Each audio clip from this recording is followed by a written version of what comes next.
যে সরকারের বিরুদ্ধে কথা বলার জন্য হামলা করা ছিল।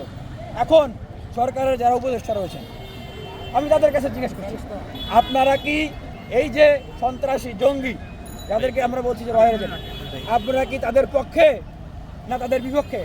আপনারা কি তাদের পক্ষে না আমাদের পক্ষে? স্পষ্ট করতে হবে। আপনারা যদি তাদের পক্ষে হন, তাদেরকে শেল্টারটা দিচ্ছেন তো মনে হচ্ছে হন, তাহলে আপনাদের বিরুদ্ধে আমাদের লড়াই হবে।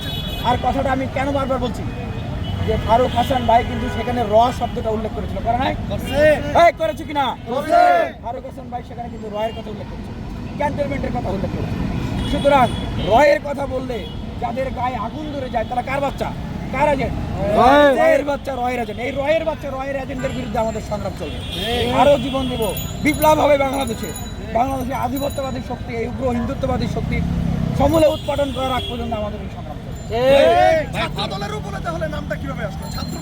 দেখুন, সেখানে গতকালকে ছাত্র দলের নামটা গিয়েছে, কারণ সমাবেশে যিনি সভাপতি ছিলেন বিপ্লবী পরিষদের, তিনি ফারুক হাসান ভাইকে জানিয়েছিলেন যে তার বক্তব্য শুনে ছাত্র দলের কিছু ছেলেপেলে তারা উত্তেজিত হয়ে গেছে। তাকেও জানানো হয়েছিল যে যে তারা এরকম ছাত্র দলের বা এইরকম কিছু, সেই জায়গা থেকে এই জিনিসটাকে এটাকেও বলতে চাই যে এই যে ছাত্র দলের মতো বিএনপির মতো একটা শক্তি, তাদের বিরুদ্ধে আমাদেরকে লাগিয়ে দেওয়া, মানে এই যে একটা চক্রান্ত, যে একটা ছক, পরিকল্পিত যে একটা ছক, এই ছককে যদি না ধরতে পারেন তাহলে সমস্যা আছে। আমি বাংলাদেশের মানুষকে ধরিয়ে দিই, বাংলাদেশের শত্রু কারা? বাংলাদেশের শত্রু হলো উগ্র হিন্দুত্ববাদী জাতীয়বাদী ভারতের সরকার, এই আওয়ামী লীগ, তাদের দোষরা। এটা কমন হিসাব, তারা শত্রু।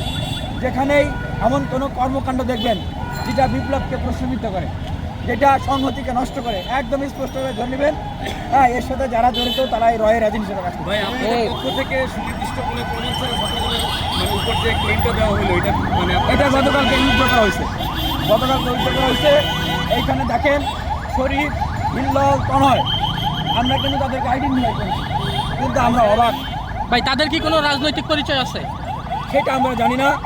রাজনৈতিক পরিচয়ের চেয়ে মুখ্য হচ্ছে তারা এই বিপ্লবের বিরোধী, তারা ফ্যাসিবাদী, তারা এই সন্ত্রাস, এটা হলো তাদের পরিচয়। একটা কথা বলি ভাই, ডাকসু হামলার পরে দেখেছেন না, ডাকসু হামলার পরে কি হয়েছে? আমরা আন্দোলন করেছি, আন্দোলন করার পরে সরকার কোনো ব্যবস্থা গ্রহণ করে নাই, করি বলে করে নাই। এখন কিন্তু ঠিক একই রকম অবস্থা, হামলা হয়েছে, বিচার করতেছি, দেখতেছি, কিন্তু ব্যবস্থা গ্রহণ করতেছে না। তাহলে আমরা কোথায় আছি? আমরা কি আগের সরকারের ভিতরে আছি? আমরা কি আগের সরকারের ভিতরে আছি? এখন প্রশ্ন লাগে, এই প্রশ্নের উত্তর 24 ঘন্টার পরে খোলাসা হবে, স্লোগান হবে এই মুহূর্তে দরকার বিপ্লবী সরকার। যদি এই সরকার যদি জনগণের পক্ষে, বিপ্লবীদের পক্ষে অবস্থান গ্রহণ না করে, বিপ্লবীদের নিরাপত্তা না দিতে পারে।